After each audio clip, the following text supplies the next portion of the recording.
Hi guys, Terry here. Water is the source of life. Without it, nobody can survive. Nothing can survive. Well, we have endless water, and we're going to show you how we get it. One of the greatest challenges of boondocking is to have enough water supply for the time that you're out boondocking. A game changer for us came when we discovered this Aqua tank tube ladder. What I love about it, it fits in this little pizza-sized box. It only weighs about a ½ pound, and it holds 60 gallons of water. This is the bladder, and I want to show you how we use it today. One of the additional pieces of equipment that I purchased for this bladder are these plastic ball valves with swivel connecting female pieces, because it makes it so much easier in manipulating your hose on the bladder. So I've put one on the intake hose, and I can hook down my hose, and you see this swivels and makes it easy. I don't have to twist the hose around to make it fit. And then I put the other one on the outflow, and of course as you're filling this one, you need to make sure that the ball valve is closed. And to start out with, I keep both of them closed, and that has been very helpful. The next piece of equipment that we use is a sediment filter, and we've chosen to use that instead of a little blue filter, and this is the sediment filter that goes inside it. Also, we have a splitter so that if I need to add an additional hose to it, I can at any point. And we have our pressure regulator that we use, especially when we're hooked to water at an RV park. One of our glamping additions to our boondocking is that my wife wanted to have a water softener. So we bought the on-the-go water softener, and we use that with every fill up, whether we're at an RV park or whether we're filling our bladder to take it back to the RV. We have the Aqua tank in the back of the truck, and I've already begun filling it. What I love about this Aqua tank is that for a 60-gallon capacity, this is only about 3 foot by 4 foot in size. They also come in a 15-gallon, 30-gallon, 60-gallon, and if you had a massive trailer, 300 gallons. We purchased this on Amazon, and it's still available there. I think one of the real important things in RVing, especially boondocking, is organization. We keep all of our water accessories in a clear box so we can see what it is, and we keep it organized. As you can see, we have our bladder full, and we're now ready to disconnect our hoses and head back to the campsite and put it into the holding tank. Big shout out to Maverick in South Moab. They provide a free dump station and a separate free water station and RV island for filling up your fuel. Before we change the settings on our water system, it is very important that you turn off your water pump first and release the pressure from the water system. In our system, we have a water pump switch outside, so I'm turning that switch off, and then I'm going to hook up my hose, outdoor hose, so I can release the pressure from the lines. We just turn on the water faucet, release the pressure, and now it is safe to change the settings on our system. Presently, we have our system set on dry camping. We're going to change now that setting to sanitize, which allows us to siphon the water from the bladder into our holding tank.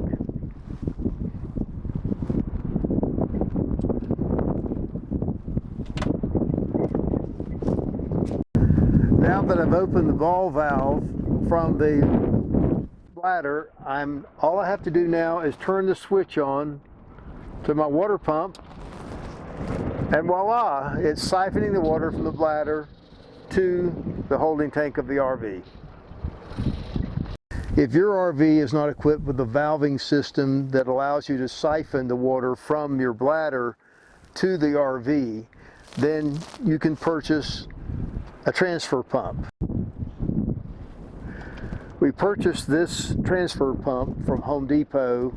It is 110 volt because we have a power outlet here and our solar system allows us to use the AC power.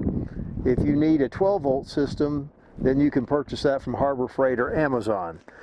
The pump did not come with a case, and I wanted to have a nice neat case to keep it in and protect it, so I went to Harbor Freight and purchased this case to store it in. Once the bladder gets down where it's pretty low, you have to pick the bladder up so all the water will drain to the bottom end to be able to pump the bladder completely empty. Okay, we finished pumping all the water out of the bladder. Now I'm going to fold it up so we can put it back in the box.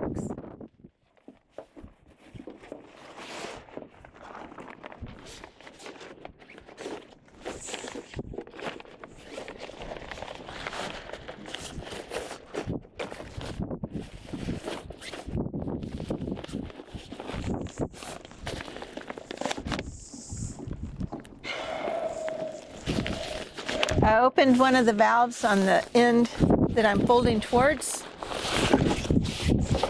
so all the air will come out, and it easily fits back into our medium pizza-sized box.